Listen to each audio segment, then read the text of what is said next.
Sameer Ghelani Saraswati group of education ના online lecture માં આપ સૌ વિદ્યાર્થીનું હાર્દિક સ્વાગત છે।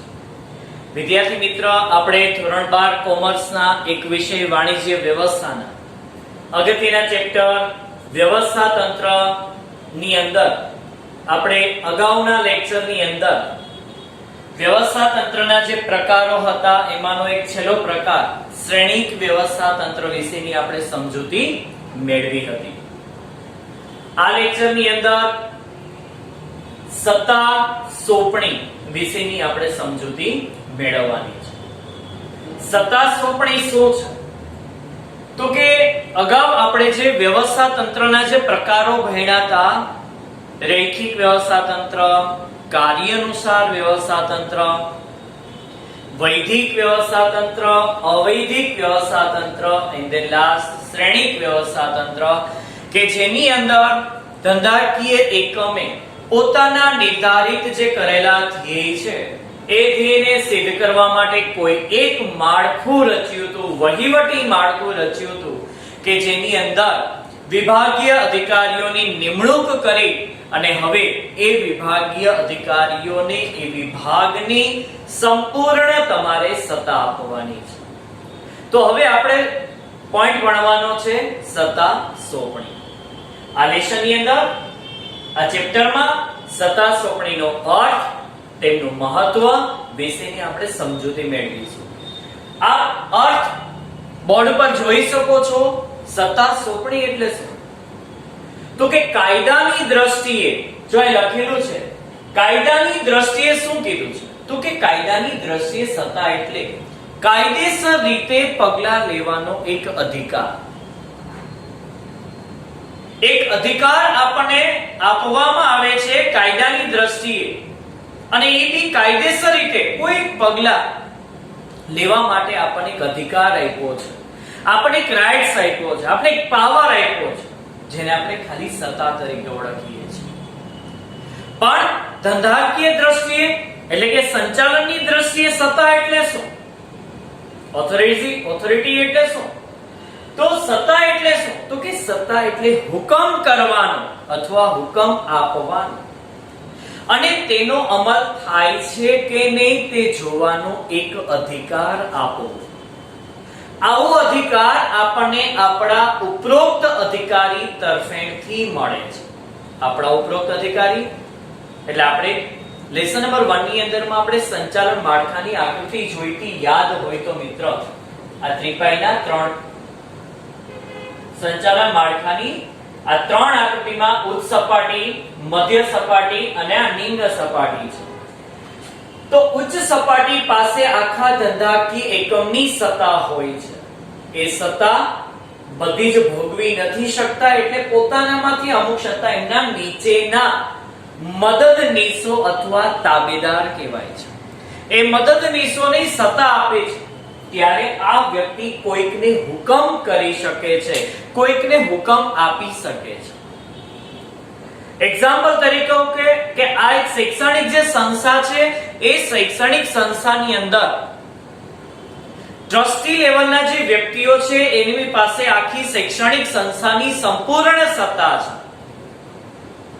પણ એ બધા જ વિભાગની અંદરમાં પોતાની સત્તા છે એ ભોગવી શકતા નથી, એપ્લાય કરી શકતા નથી, પહોંચી શકતા નથી। એટલા માટે એ હેડ ની નિમણૂક કરે છે। તો ટ્રસ્ટીએ હેડને સત્તા આપી।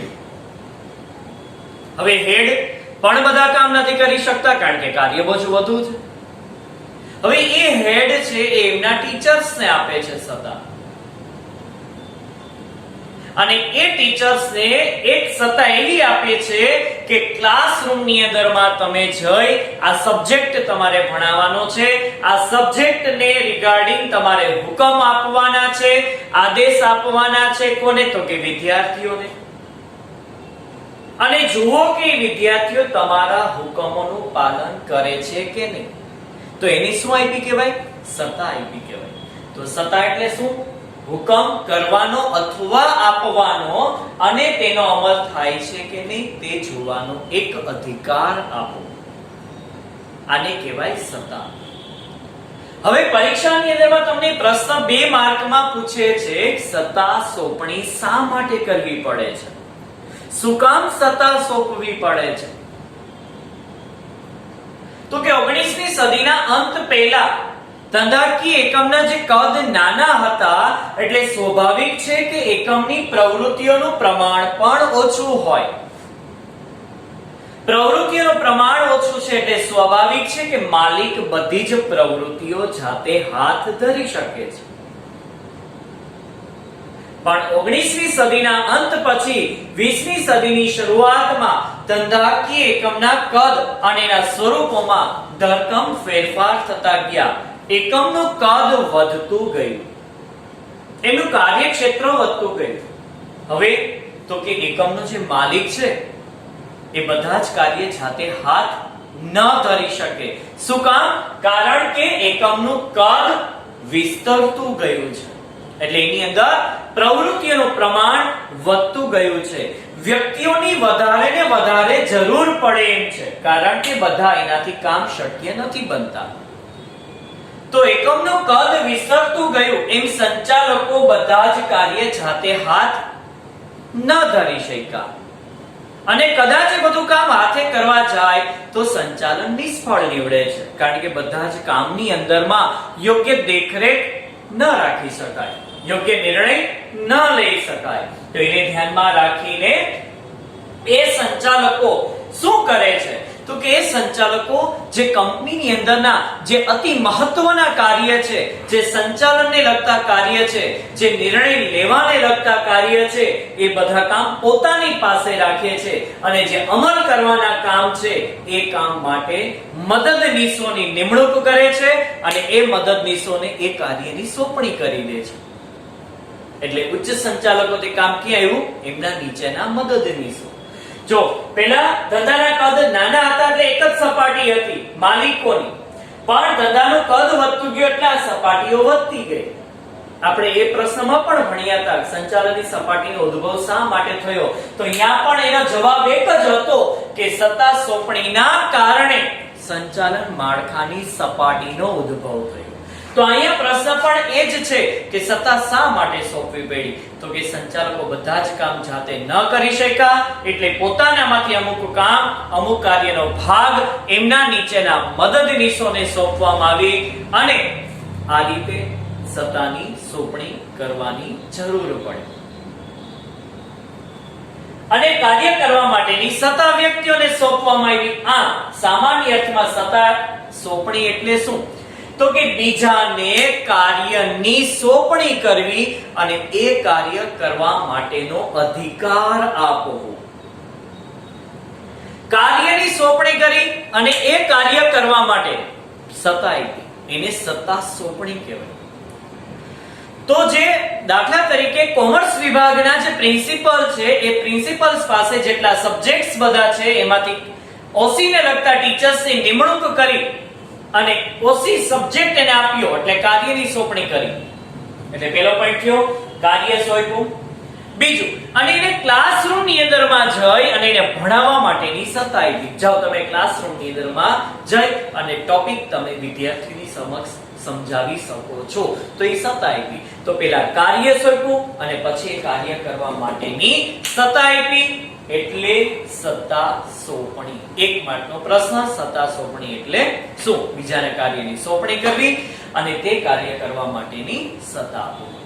આ થયો તમારો 2 માર્કનો પ્રશ્ન, સત્તા સોંપણી શા માટે. હવે નેક્સ્ટ પોઈન્ટ છે વ્યાખ્યા. સત્તા સોંપણીની વ્યાખ્યા તમને કહી. જો કે આ લખી જ શકો છો સામાન્ય અર્થવાળી, ખોટી નથી જ પડવાની, પણ પરીક્ષાની અંદરમાં જો પેપર અઘરું અથવા થોડું હાર્ડ કાઢવું હોય તો એમાં લખી એવું સ્પેસિફાઈ કરેલું હોય છે કે લુઈસ એલનના મતે સત્તાની સોંપણી એટલે શું? તો એની વ્યાખ્યા શું કહે છે? જો સત્તા સોંપણી એક પ્રક્રિયા છે, એક પ્રોસેસ છે પહેલા જોવું પડે કેટલા કાર્ય છે, એમાંથી કયા કાર્ય સંચાલક જાતે કરી શકે છે, કયા કાર્ય નથી કરી શકે, એના માટે કેવા વ્યક્તિઓની રિક્વાયરમેન્ટ છે, કેવો એનો હોદ્દો હોવો જોઈએ, કેવી એની લાયકાત હોવી જોઈએ, આ બધી જ બાબતો નક્કી કરી અને ત્યારબાદ એ અન્ય વ્યક્તિની નિમણૂક કરે છે, એટલી પ્રક્રિયા થઈ.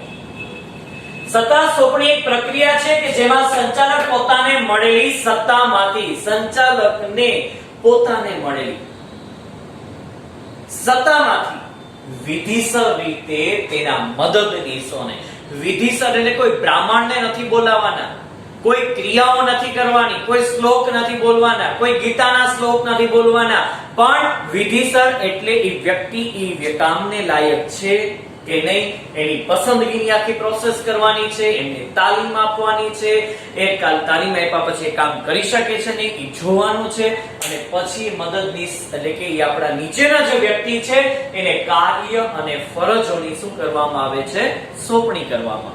એમને કોઈ વ્યક્તિને કાર્યની સોંપણી ન કરવી, કારણ કે કદાચ વ્યક્તિ કાર્ય કરવા માટે લાયક ન પણ હોય અને પછી ખબર પડે તો આપણો સમય, નાણાં આ બધું બરબાદ થાય છે, ખર્ચા થાય છે. એના કરતા બેટર કે જ્યારે તમે મદદનીશ એટલે કે કોઈ વ્યક્તિની નિમણૂક કરો છો ત્યારે વ્યક્તિ કાર્ય કરવા માટે લાયક છે કે નહીં એની તપાસ કરી અને ત્યારબાદ એ વ્યક્તિને કાર્યની સોંપણી કરવામાં આવે છે. મદદનીશોને કાર્યને ફરજોની સત્તા સોંપવી અને મદદનીશો અન્ય વ્યક્તિઓના સહકારથી જે તે કાર્યનો અમલ કરવાનો હેતુસર સભાનતાપૂર્વક તેનો સ્વીકાર કરે છે. હવે જે મદદનીશ તરીકે જે વ્યક્તિની તમે નિમણૂક કરી છે તો એ વ્યક્તિ સભાનતાપૂર્વક હેતુસર એ સત્તાનો સ્વીકાર કરે છે. મારા ઉપરોક્ત અધિકારીએ જ્યારે મને આ જે કામ સોંપેલ છે તો એ કામ સોંપતા પહેલા એ વ્યક્તિએ મારી લાયકાત, આવડત, શિક્ષણ, અનુભવ આ બધી જ બાબતો તપાસ કરી અને મને એને સત્તા આપી તો એ સત્તાનો સભાનતાપૂર્વક અને હેતુસર રીતે મેં એનો શું કર્યો કહેવાય, સ્વીકાર કરો, ત્યારે સત્તાની સોંપણી પૂર્ણ થઈ કહેવાય. મેં તમને સત્તા આપી પણ તમે એનો સ્વીકાર ન કરો તો એ સત્તા સોંપણી અધૂરી છે. તમે એનો સ્વીકાર કરો અને તમે એનો જવાબ આપો ત્યારે તમારી આખી સત્તા સોંપણીની પ્રક્રિયા પૂર્ણ થાય છે. તો આ થઈ તમારી લુઈસ એલનના મત પ્રમાણે સત્તા સોંપણીની વ્યાખ્યા. હવે સત્તા તો સોંપી, મદદનીશોને કામની સોંપણી કરી, પણ આનાથી તમને ફાયદો શું થાય છે? તો 3 માર્કનો પ્રશ્ન, સત્તા સોંપણીનું મહત્વ સમજાવો. 6 મુદ્દા 3 માર્કની અંદરમાં લખવાના છે. પહેલા આપણે 6 મુદ્દાઓ જોઈ લે કે કયા મુદ્દાઓ છે. પહેલો મુદ્દો તમને કહે છે કાર્યક્ષમ સંચાલન, બીજું કર્મચારીઓનો વિકાસ, ત્રીજું અભિપ્રેરણ, ચોથું વિશિષ્ટીકરણનો લાભ, પાંચમું સંકલન અને છઠ્ઠું વિસ્તરણની તક. આ 6 મુદ્દા તમારા થયા. હવે 2 જ માર્કમાં તમને એવો પ્રશ્ન પૂછે કે સત્તા સોંપણીનું મહત્વ જણાવો તો વાક્ય સ્વરૂપે લખી શકાય. જો સત્તા સોંપણી કરવાથી એકમનું સંચાલન કાર્યક્ષમ બને છે, સત્તા સોંપણી કરવાથી કર્મચારીઓનો વિકાસ થાય છે, સત્તા સોંપણી કરવાથી કર્મચારીને અભિપ્રેરણ એટલે કે પ્રોત્સાહન મળે છે, સત્તા સોંપણી કરવાથી એકમમાં વિશિષ્ટીકરણનો લાભ લઈ શકાય છે, અને સત્તા સોંપણી કરવાથી કર્મચારી વિભાગ વચ્ચે સંકલન એટલે કે એક સૂત્રતા જળવાય છે, અને છઠ્ઠું સત્તા સોંપણી કરવાથી એકમનું વિસ્તરણ શક્ય બને છે. વિસ્તરણ એટલે એકમનું કદ, એનું કાર્યક્ષેત્ર વધે છે. હવે આપણે પહેલો પોઈન્ટ જોઈએ, કાર્યક્ષમ સંચાલન. જો સત્તા સોંપણી કરવાથી ઉચ્ચ સંચાલકો જે છે એની કામગીરીમાં ઘટાડો થાય છે. આપણે જોઈતી અહીં આકૃતિ જે કાઈ જાવડિયા, આ જે સંચાલક અહીંયા જે છે એની પાસે આખા એકમની સત્તા એમની પાસે છે, કાર્ય બોજ વધી ગયો છે, તો એ વ્યક્તિ બધા જ કામોમાં પહોંચી વળી શકવાના નથી, તો સંચાલન અસરકારક બનતું નથી. તો કે એકમનું કદ વધતું ગયું એટલે સંચાલકોના કાર્ય બોજ વધતા ગયા એટલે એ સંચાલકો એનામાંથી કામ એમના નીચેના મદદનીશોને સોંપ્યું એટલે અહીંયા કાર્ય બોજ ઘટી ગયો. સંચાલકોનો કાર્ય બોજ ઘટ્યો એટલે સંચાલકો મહત્વના નિર્ણયો લેવા ઉપર ભાર મૂકી શકે છે. પહેલા તો એવું થતું કે સંચાલકોએ જ કામનું આયોજન કરવાનું, કામ પણ એને જ કરવાનું, નિર્ણય પણ એને જ લેવાના, અમલ પણ એને જ કરવાનો. તો સંચાલક કેટલી જગ્યાએ પહોંચી શકે? બધી જગ્યાએ પહોંચી શકતા ન હતા એટલે આપણું કાર્યક્ષમ સંચાલન અસરકારક બનતું ન હતું. હવે તો કે સંચાલકોએ સત્તાની સોંપણી કરી દીધી છે એટલે કાર્યબોજ ઘટી ગયો છે. કાર્યબોજ ઘટ્યો એટલે એમની પાસે સમય વધ્યો. ઈ સમય વધ્યો એ કેના ઉપર? તો કે મહત્વના નિર્ણય ઉપર ભાર મૂકી શકે છે. તેથી સંચાલક કેવું બને છે? અસરકારક અથવા શ્રેષ્ઠ અથવા કાર્યક્ષમ બને છે. નેક્સ્ટ, કર્મચારી વિકાસ. સત્તા સોંપણી કરવાથી એકમના કર્મચારીઓ જે છે એ પોતાના જ વિભાગનું સંચાલન કરતા થાય છે. આજે હું તમને કહું કે શૈક્ષણિક સંસ્થા છે તો કોમર્સ ડિપાર્ટમેન્ટની સત્તા કોઈ એક વ્યક્તિને આપવામાં આવી છે તો એ વ્યક્તિએ પોતાના જ વિભાગનું હવે સંચાલન કરવાનું છે. તો સ્વાભાવિક છે કે પોતાના વિભાગની કામગીરી અસરકારક બને, શ્રેષ્ઠ બને એ બાબત ઉપર એ સૌથી વધુ ભાર મૂકશે.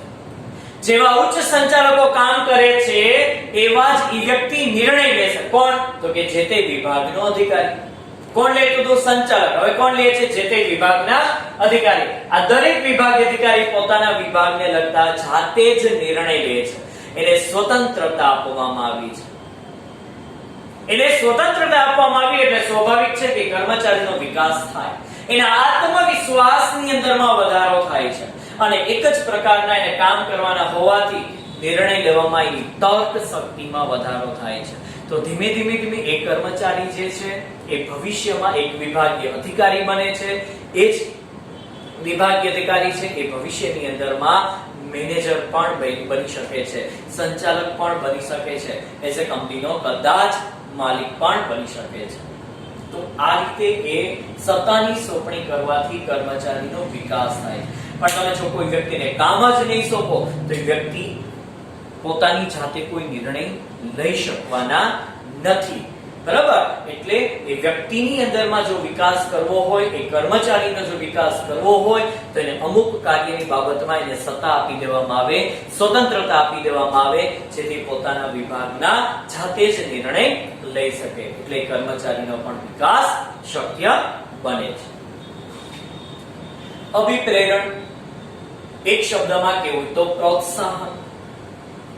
આજે તમારા નીચે કોઈ વ્યક્તિને એના કાર્યની તમે એને સત્તા આપી દો છો એટલે એ વ્યક્તિને પોતે એક કાર્યની અંદરમાં એક સરસ એની આવડત છે, એમનો માહિતગાર છે એવું એ અનુભવ કરે છે. પણ એ કર્મચારીને સતત હુકમ જ આપ્યા રાખશો, આદેશ જ આપ્યા રાખશો તો એ કર્મચારી જ રહેવાનો છે. એ ક્યારેય વિભાગીય અધિકારી બનવાનો નથી. તો એટલા જ માટે સત્તાની સોંપણી કરી ગયો તો એ કર્મચારીની અંદર રહેલી જેટલી પ્રતિભાઓ છે, એની અંદર રહેલી જેટલી સુસુપ્ત શક્તિઓ છે એ બધી જ શક્તિઓ બહાર આવે છે. કારણ કે એને પણ બીજા કરતા પોતે પોતાનામાં રહેલી શક્તિઓ છે એ બહાર કાઢી અને પોતાની અંદરમાં આવડત છે એવું એને સાબિત કરવું છે. તો એ વ્યક્તિની પ્રતિભાશાળી ગુણો વિકસે છે. કર્મચારીની અંદરમાં પોતાનો એક આત્મવિશ્વાસ પણ વધે છે. કારણ કે એને સંપૂર્ણ શું આપી દીધી છે? વિભાગની સત્તા આપી દીધી છે. એના કારણે એ વ્યક્તિની અંદરમાં એક જુસ્સો, પ્રોત્સાહન, ધગસ, પ્રેરણા વધે છે. એટલે કે અભિપ્રેરણ વધે છે. આના કારણે એ ભવિષ્યનો એક આપણી પાસે જ વિભાગીય અધિકારી બનવા જઈ રહ્યો છે અને ભવિષ્યમાં આ જ કર્મચારી આપણા વિભાગનો એક હેડ પણ બની શકે છે. પણ આ ક્યારે શક્ય બન્યું? સત્તા તમને આપી એટલા માટે. જો એને સત્તા ન જ આપી હોત તો અત્યારે પણ એની અંદરમાં રહેલી શક્તિઓ છે સુસુપ્ત જ રહે, એટલે કે અંદર જ રહે, બહાર કદી નીકળત જ નહીં અને કર્મચારી જ રહે, ક્યારે વિભાગીય અધિકારી બની શકત નહીં. તો કર્મચારીઓને સત્તાની સોંપણી કરવાથી એને અભિપ્રેરણમાં વધારો થાય છે. વિશિષ્ટીકરણનો લાભ લઈ શકાય છે. સત્તાની સોંપણી કરવાથી વિશિષ્ટીકરણ એટલે તો કે એકમની અંદર કામ કરતી જે કર્મચારી છે કે જે વ્યક્તિ છે એ બધા જ કાર્ય કરવામાં કુશળતા ન પણ અનુભવે. એમ દાખલા તરીકે કોઈ એક વ્યક્તિ મેનેજમેન્ટમાં કુશળ છે, કામ કર મેનેજમેન્ટ તરીકેના નિર્ણય લઈ શકે છે, પણ એ જે નિર્ણય લે છે અને જ્યારે એને એપ્લાય કરવાની વાત આવે છે ત્યારે વ્યક્તિ ખરેખર એપ્લાય નથી કરી શકતો. એ નિર્ણય લેવામાં જોરદાર છે, સચોટ છે, એમની પાસે તર્ક શક્તિ સારી છે, તો એ વ્યક્તિ ખાલી નિર્ણય જ લે છે. હવે સાથે સાથે શું તો કે એ વ્યક્તિ બધા કામ નથી કરી શકતો, તો એના નીચેના ઘણા બધા અધિકારીઓ છે એને કામની સોંપણી કરો. એ બધા વ્યક્તિઓની અંદરમાં અલગ અલગ કાર્ય કરવાની કુશળતા રહેલી છે અને બધાની અંદરમાં કંઈક કંઈક કુશળતા હોય જ છે. તો એ વ્યક્તિની અંદરમાં રહેલી જે કુશળતા છે એનો તમે શું લઈ શકશો? લાભ લઈ શકશો. એની અંદરમાં રહેલી આવડત, લાયકાત, શિક્ષણ, અનુભવ એનો તમે લાભ લઈ શકશો. એટલે વિશિષ્ટીકરણનો લાભ લઈ શકાય છે. એકલો જ વ્યક્તિ બધા કાર્ય કરી શકતો નથી, એટલે એને અલગ અલગ કાર્ય માટે અલગ અલગ વ્યક્તિઓની નિમણૂક કરી અને વ્યક્તિ પણ એ કાર્યની અંદરમાં નિષ્ણાત છે. આજે હું તમને કહું કે પર્સનલ ટ્યુશનની અંદરમાં જે ટીચર્સ બધા સબ્જેક્ટ લે એના કરતા એક સબ્જેક્ટના એક ટીચર્સ હોય તો વિદ્યાર્થીઓ લાભ શેમાં મેળવી શકવાના? એક સબ્જેક્ટના ટીચર્સ હોય એમાં. કારણ કે વ્યક્તિ એમાં માહિતગાર છે અને ઓલો વ્યક્તિ છે બધા સબ્જેક્ટની અંદરમાં માહિતગાર ન પણ હોઈ શકે. તો વિશિષ્ટીકરણનો જો લાભ લેવો હોય, બધાની અંદર રહેલી આવડતનો લાભ લેવો હોય તો સત્તાની શું કરવી જોઈએ? સોંપણી કરવી જોઈએ. નેક્સ્ટ સંકલન એટલે એક સૂત્રતા. એક સૂત્રતા કંપનીની અંદરમાં જ્યારે કામ કરતા જે કર્મચારીઓ છે એમની વચ્ચે જો જૂથ ભાવના હશે, એક સૂત્રતા હશે તો ટીમ વર્ક થશે અને ટીમ વર્ક થશે તો કંપનીના હેતુ આરામથી સિદ્ધ કરી શકાશે.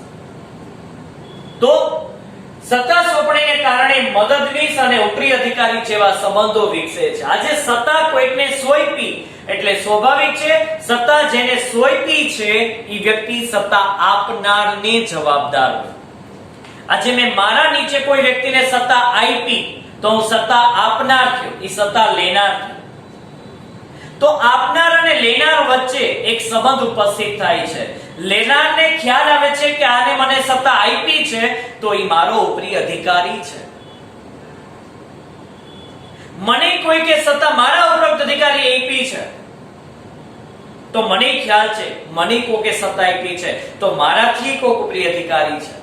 તો આવા વ્યક્તિઓ વચ્ચે સંબંધો રચાય છે અને જ્યારે સત્તા સોંપવામાં આવે ત્યારે વ્યક્તિની એની લાયકાત આવડત પ્રમાણે જો સત્તા સોંપવામાં આવી હોય તો અધિકારીઓ અને કર્મચારીઓ વચ્ચે એક સૂત્રતા જળવાય છે. અને એ જે કર્મચારીને તમે સત્તા સોંપી છે, તાબેદાર કે મદદનીશ સત્તા સોંપી છે, તો એ પોતાના કાર્યની અંદરમાં નિર્ણય લેવાની એને શું મળે છે? એક સ્વતંત્રતા મળે છે. એને નિર્ણય લેવાની સ્વતંત્રતા મળે એટલે સ્વાભાવિક છે કે વ્યક્તિને કામ કરવાની જુસ્સો, ઉત્સાહ, પ્રોત્સાહન, ધગસ વધે. ક્યારેક ઉપરી અધિકારી એમના નીચેના કર્મચારીઓના સૂચનો અને સફળતાની નોંધ પણ લે છે. મારાથી નીચેના જે વ્યક્તિઓ હોય તો હું એની પાસેથી સૂચન લઉં છું. શું કામ? કારણ કે કદાચ એવું બની શકે કે મારા કાર્યની સફળતા માટે એ સૂચનો કદાચ મારા માટે ફાયદાકારક હોઈ શકે. તો મારે એના સૂચનોની નોંધ કરવી જોઈએ. જો હું કર્મચારી પ્રત્યે આટલું સહાનુભૂતિ દાખવતો હો તો સ્વાભાવિક છે કે કર્મચારી અને મારા વચ્ચેના સંબંધો કેવા હશે? સારા. એટલે આંતર સંબંધોનો વિકાસ થાય છે, પરિણામે એકમની અંદરમાં એક સૂત્રતાનું વાતાવરણ જન્મે છે. તો આ કેના કારણે થયું? સત્તાની સોંપણી કરવાથી. છઠ્ઠો પોઈન્ટ, વિસ્તરણની તક. વિસ્તરણ એટલે તમારું જે કાર્યક્ષેત્ર છે, કાર્યક્ષેત્ર શું થતું જાય છે? વધતું જાય છે. જેમ જેમ તમે સત્તાની સોંપણી કરતા જાઓ છો એમ એમ તમારું કાર્યક્ષેત્ર વધતું જાય છે. શું કામ? કારણ કે ધંધાનું કદ વધે એટલે માલિક બધા જ કાર્ય જાતે કરી શકે નહીં. માલિક બધા જ કામ જાતે ન કરે એટલે નીચે સત્તા આપે એટલે ભાગજો પોળો થાય. અહીંયા જે કઈ જે વ્યક્તિ પોતાની જાતે બધા કામ ન કરે તે નીચે સત્તા આપે. તો જેમ જેમ જેમ સત્તા તમે આપતા જાઓ એમ તમારું કાર્યક્ષેત્ર વધતું જાય છે. તમારા ધંધાનું કાર્યક્ષેત્ર વધતું જાય છે. જો સત્તા સોંપણી દ્વારા એકમને કેટલાક કાર્ય મદદનીશોને સોંપી અને ઉચ્ચ સંચાલકો ધંધાકીય એકમને કેવું બનાવે છે, એનો વિસ્તાર વધારી શકે છે. તો અહીં જો આપ્યું ઉચ્ચ સંચાલકો પોતાના કામ મદદનીશો તરીકે મધ્ય સપાટીને આપ્યું તો કામ થોડુંક વધ્યું, કાર્યક્ષેત્ર વધ્યું. એ જ રીતે વિભાગીય અધિકારી છે નિમ્ન સપાટીને કામ સોંપે છે તો ત્યાંનું કાર્યક્ષેત્ર પણ વધે છે. તો જેમ જેમ તમે સત્તાની સોંપણી કરતા જશો એમ એમ એકમનું કાર્યક્ષેત્ર વધતું જાય છે. આ થયા તમારા સત્તા સોંપણીના ફાયદા. પહેલો શું કીધું? કાર્યક્ષમ સંચાલન. બીજું, સત્તા સોંપણીને કારણે કર્મચારીનો વિકાસ થાય છે. સત્તા સોંપણી કરવાથી કર્મચારીઓને પ્રોત્સાહન અથવા અભિપ્રેરણા મળે છે. સત્તા સોંપણી કરવાથી એકમમાં વિશિષ્ટીકરણનો લાભ લઈ શકાય છે. સત્તા સોંપણી કરવાથી કર્મચારીઓમાં આંતર સંબંધો વિકાસ થતા સંકલન જળવાય છે. સત્તા સોંપણી કરવાથી એકમનું કાર્યક્ષેત્ર અથવા વિસ્તરણની તક વધે છે. તો આ થયો તમારો સત્તા સોંપણીનો અર્થ. સત્તા સોંપણી શા માટે કરવામાં આવે છે, સત્તા સોંપણીની લુઈસ એલનના મત પ્રમાણે વ્યાખ્યા અને સત્તા સોંપણીનું મહત્વ. તો વિદ્યાર્થી મિત્ર, આપને આ પરીક્ષાની અંદરમાં જો 3 માર્કની અંદરમાં મહત્વ પૂછે તો 6 મુદ્દા આપે લખવાના રહેશે. આભાર.